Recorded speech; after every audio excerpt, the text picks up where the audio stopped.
Беларускае слова «мова» у рускай мове азначае язык ці рэч і шырока выкарыстоўваецца ў нашай мове, паходзячы ад праславянскага кораня, звязанага са значэннем гаварыць, казаць, маючы роднасныя словы ў іншых славянскіх мовах.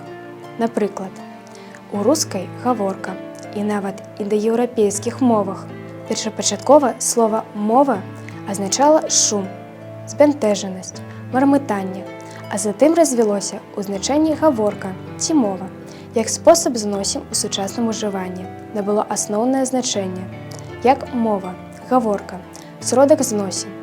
У рускай мове слова «мова» часта ўспрымаецца як дыялектызм або варварызм, які азначае ў беларускай мове гаварыць на мове, гаварыць па-беларуску.